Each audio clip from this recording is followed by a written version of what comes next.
SER Podcast. Hola, soy Javier Ruiz y esto es Hora 25 de los negocios. Hoy, posibilidad de una guerra en Ucrania, certeza de una factura económica en España.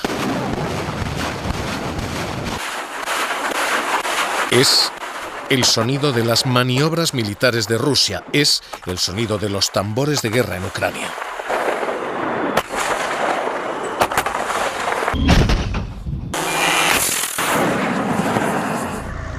Todavía se confía en el triunfo de la diplomacia. La guerra solo es una posibilidad, pero la factura económica que deja es ya una certeza.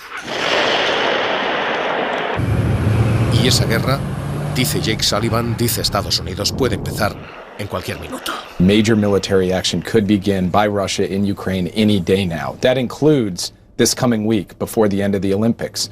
Of course, it could take place after the end of the Olympics. Cualquier día, incluso esta semana, dice. We believe that Russia could choose the diplomatic path, but the way they have built up their Ahora mismo, con esta situación, tenemos una triple factura que ha comenzado a pagarse ya. La primera en los mercados. Los mercados hoy se han desplomado y solo han rebotado después de que Rusia dijera que todavía queda una oportunidad para la negociación.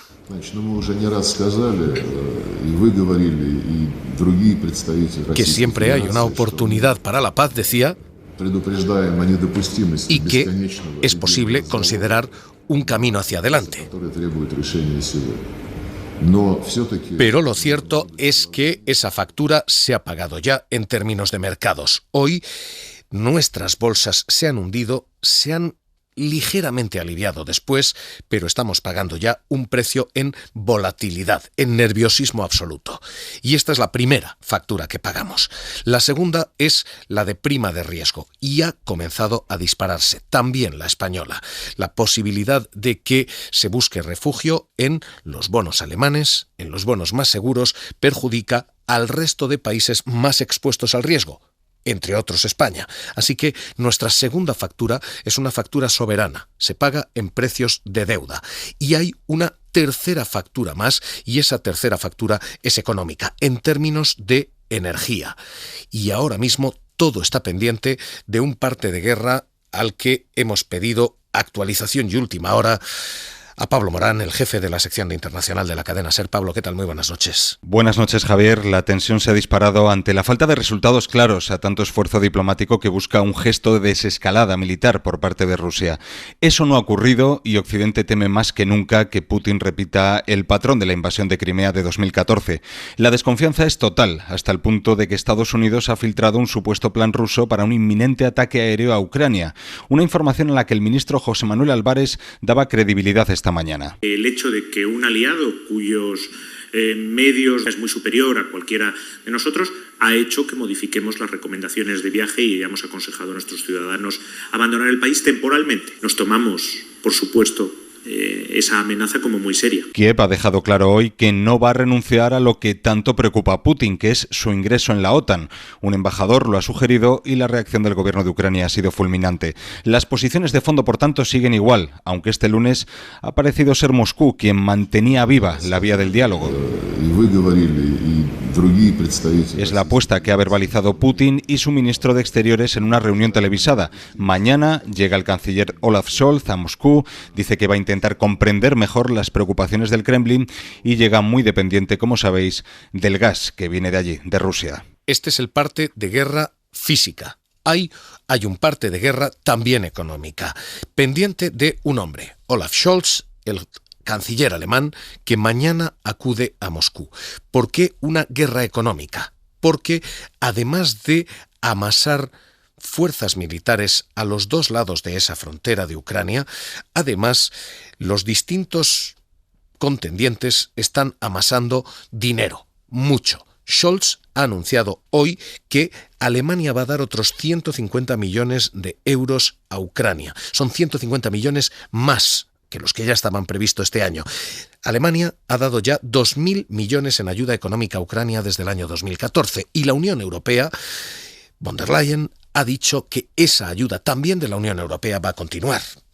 I am announcing a new financial assistance package to the country made both of emergency loans and grants. Un paquete de emergencia de ayuda con préstamos, pero también con pagos y fondos sin retorno. This package will help Ukraine now to address its que ayudará financing needs a Ucrania a ayudar sus necesidades financieras ahora. Esto es lo que tenemos y esto es lo que ahora mismo nos ha dejado la situación en Ucrania y estos tambores de guerra. Una factura en mercados, una factura en prima de riesgo y un arsenal militar y económico que se está amasando a ambos lados, con un resultado. El Banco Central Europeo y la economía europea al completo temen que esto pueda pasarnos una factura, una nueva crisis en todo el continente. Hoy lo decía la presidenta del Banco Central Europeo, Christine Lagarde. Geopolitical tensions have increased, diciendo and persistently high costs of las energy tensiones could exert a geopolíticas han stronger than aumentado expected drive y la presión de los on precios de energía puede consumption subir. and on investment. Y ese es el gran coste y la gran factura. Tercera gran factura, además de mercados, además de prima de riesgo, factura energética. Y esa factura energética ha comenzado a dispararse ya. Sira Valdés, ¿qué tal? Muy buenas noches. Hola, muy buenas noches. Hoy hemos marcado el precio más alto del petróleo en 7 años y hemos marcado subidas del precio del gas natural del 10%. Sí, aunque el petróleo ha venido encareciéndose prácticamente ininterrumpidamente desde que comenzó diciembre, cuando el barril de Brent se situaba por debajo de los $69. Si nos fijamos en algunas de las últimas fechas claves de este conflicto del que estamos hablando, vemos cómo esos incrementos en el precio del crudo se han ido acelerando en las últimas semanas. El 16 de diciembre, cuando la Unión Europea advirtió al Kremlin de enormes sanciones si invadían Ucrania, el barril cotizaba por debajo de los $74. Desde entonces hasta el 14 de enero, cuando Estados Unidos denunció un ataque de falsa bandera por parte de Rusia para justificar la invasión, el crudo subió un 14%. Estaba entonces en los $84.50. Desde ese momento hasta hoy, cuando el barril de Brent cotiza ahora mismo en los $94.50, el precio ha subido casi un 12% más, un 28% total en apenas 2 meses, y ha llegado a subir más, como decías, porque hoy por primera vez desde septiembre de 2014 el barril de Brent ha superado la cota de los $96, aunque luego se ha desinflado ligeramente. Esto es lo que vamos a pagar en factura y es el coste energético. Y esto es lo que adelantan ya los ministros de energía de todos los países, empezando por Emiratos Árabes. I think what is happening to the market is a geopolitical tension. Diciendo que lo que está ocurriendo en los mercados es una cuestión de tensión internacional, pero que esto va a seguir empujando los precios. It's very difficult to predict. Es muy difícil predecir, pero ahora mismo, dice Emiratos Árabes, vamos camino de los $100. Es lo mismo que dicen otros ministros de energía, como el de Chipre. We definitely need to stick to our targets in terms of the energy transition. Que dice, es necesario mantenerse dentro de los límites previstos, pero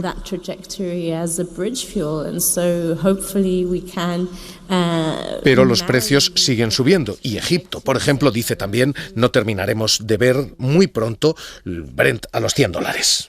For me, being professional, I can see it happening, but I don't want it to happen. No quiero que pase, decía Tariq El Molla. What can I say? I don't want it to happen, but it is looking like going to 100. Pero parece que va a ocurrir. Así que $100 el barril es lo que se augura ya. Y aquí en España de momento no está ocurriendo. Pero sí tenemos, Eladio Meizoso, los precios en los niveles más altos de combustible que hemos visto en muchísimo tiempo. ¿Qué tal? Muy buenas noches. Hola, buenas noches. Los carburantes sí están marcando máximos históricos. La gasolina de 95 está hoy de media en Península y Baleares a €1,58 el litro, según el geoportal de hidrocarburos del Ministerio de Transición, y el gasóleo a €1,46. Es un 26 y un 29% más respectivamente que lo que pagábamos hace 12 meses. En el caso del gas natural y la luz están caros, pero estuvieron peor en enero y mucho peor en diciembre. Los futuros del gas natural están hoy en €80 megavatio hora en el mercado holandés de referencia en Europa, pero estuvieron en 170 en diciembre y en enero a 97 euros en la primera semana, a 93 en la última. En paralelo, mañana la luz estará aquí en 199 euros megavatio hora de media, su nivel más alto desde el jueves pasado, pero llevamos 5 días por debajo de 200, cuando en enero llegó a estar por encima de 240 o en 210 el pasado 2 de febrero. Así que la cuestión ahora mismo, ante esta divergencia de patrones, es qué factura energética se paga a nivel global y qué factura energética se paga a nivel local, aquí en España. Porque el precedente, el de la última guerra rusa, la de Crimea, no nos dejó esa factura desorbitada.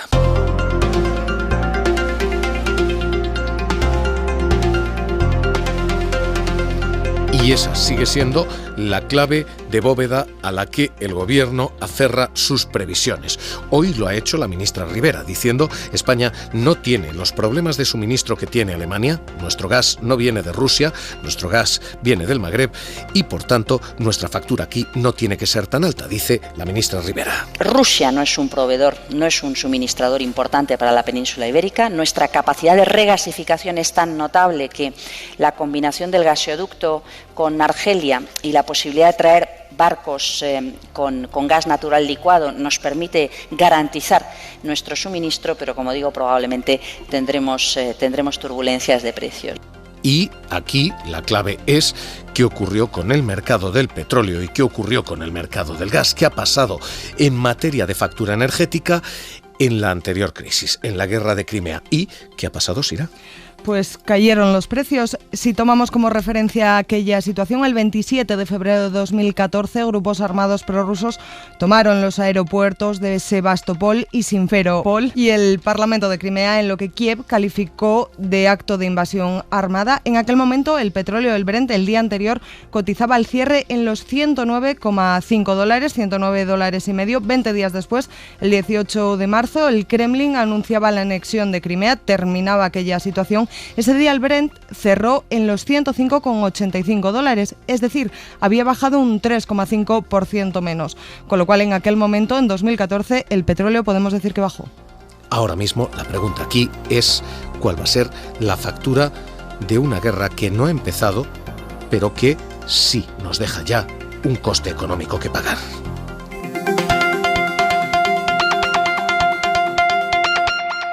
Gonzalo Escribano, director del Programa de Energía del Real Instituto Elcano. ¿Qué tal? Muy buenas noches. Buenas noches. ¿Qué podemos esperar? Ahora mismo Rusia dice hay una vía diplomática. Estados Unidos está diciendo la invasión es inminente. Pero, ¿qué podemos esperar en términos realistas? ¿Qué podemos esperar sobre todo en términos de factura económica después? Bueno, es verdad que aunque España no importa demasiado gas de Rusia, aunque sí bastante petróleo, de gas, por ejemplo, es por debajo del 10%, pero eso no implica, es decir, no vamos a tener problemas de suministro. España no se va a quedar sin gas porque haya un problema con Rusia, pero evidentemente repercute en precios, porque si sube el precio del gas en Europa y en el mundo porque hay un problema con Rusia, pues España tendrá que pagar también esa factura de suministro. Y aparte de eso tenemos los efectos más macroeconómicos sobre los precios, sobre también el coste que va a tener para el crecimiento económico en un momento de recuperación, etcétera. Y más allá de eso, pues va a depender todo mucho de cuál sea, en caso de que lo haya, el nivel de interrupción de suministro. No tiene por qué haber interrupciones serias. No creo que Rusia tenga interés en incumplir sus contratos a largo plazo, aunque quizá desde luego cualquier elemento puntual, cualquier accidente que pueda suceder, cualquier interrupción por temporal que sea, dispararía sin ninguna duda de nuevo los precios tanto de gas como de petróleo. Ahora mismo la clave es no por tanto el suministro al sur del continente, no el nuestro, sino el suministro al norte, es decir, el que recorre Nord Stream y la posibilidad y el futuro de Nord Stream 2. Si el precio se dispara allí, el precio nuestro también se dispara aquí, nuestros tanqueros, los que vienen aquí, pueden desviarse para suministrar otros territorios, podemos acabar pagando esa factura de manera indirecta. Sí, el problema sobre todo son los países del sudeste de Europa, es decir, el ramal que pasa por Ucrania, sobre todo hacia Bulgaria y Rumanía, que son aquellos países sobre los que hay más presión política. Y ahí es muy difícil. Es verdad que la Unión Europea ha hecho cosas, se han revertido algunos gasoductos que había y ahora se pueden llevar desde Alemania. Curiosamente, el mismo gas que llegaría por Nord Stream, en caso de que llegue, ya está llegando por el 1, ¿no? se redirigiría hacia, de nuevo, en dirección a Ucrania, lo cual no tiene mucho sentido, sería gas ruso igualmente, por otro lado, ¿no? Pero, desde luego, nosotros desde España no podemos ayudar a nuestros socios porque no tenemos tubo para cruzar los Pirineos y mucho menos que llegue a esa zona. Lo que sí hay es, en el momento en que desde el Báltico o desde cualquier otro país importador de gas natural licuado, pues empiecen a acumular o a tratar de importar de la forma que sea posible, pues eso evidentemente supondría más competencia en el mercado, tanto de los fletes como de los cargos, como de los contratos y evidentemente de la cotización. Hay una cuestión sobre la mesa. Josep Borrell la ha dejado de momento planeando y es: no va a haber sanciones. Sí, no hay acción militar, pero esa posibilidad de las sanciones, decía Borrell. Las sanciones solo se deciden por el Consejo a propuesta del alto representante, es decir, a propuesta mía o de un Estado miembro. Queremos actuar en coordinación con nuestros aliados, con Estados Unidos en particular, pero también con Canadá o el Reino Unido. En este momento seguimos diseñando un paquete de fuertes sanciones, pero hoy no se va a aprobar nada concreto porque hay un proceso en marcha. Si son necesarias estaremos preparados, pero no vamos a anunciar ninguna medida concreta. Esas sanciones, en caso de llegar, ¿pueden ser preventivas y funcionan? Bueno, depende de... Lo que más funciona en las sanciones es la forma en que se aplican y cómo se modulan. Si unas sanciones son muy fuertes desde el principio, que hacen prohibitivo cualquier tipo de acuerdo, estoy pensando, por ejemplo, en desconectar a Rusia del sistema de pagos internacionales SWIFT o sancionar totalmente su sector energético. Probablemente tendríamos una sobrereacción muy fuerte. Entonces, la forma adecuada de utilizar las sanciones es ir modulando poco a poco para evitar que haya malentendidos que den lugar a reacciones bruscas, ¿no? Probablemente pues se empezaría por unas sanciones más de tipo personal, pero sanciones generalizadas al sector energético ruso, y menos aún mientras ellos no incumplan contratos ni aleguen causas de fuerza mayor, etcétera, me parece complicado y no sé si sería muy positivo. Es más fácil que se apliquen medidas más graduales, ¿no? Sobre personas, sobre empresas, sobre personas que estén relacionadas con las posibles acciones militares, etcétera. Pues le agradezco, Gonzalo Escribano, director de programas de energía del Real Instituto Elcano, que nos haya acompañado esta noche aquí en Hora 25 de los Negocios. Un abrazo. Muchas gracias a ustedes. A esta hora suenan esos tambores de guerra, suena este sonido a la espera de saber si se paga o no una factura definitiva por la guerra en Crimea. Hora 25 de los negocios.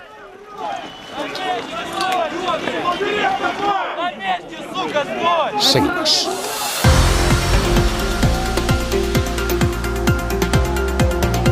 Suscríbete a Hora 25 de los negocios. Todos los episodios y contenidos adicionales en la app de Cadena SER y en nuestros canales de Apple Podcast, Spotify, iVoox, Google Podcast y YouTube.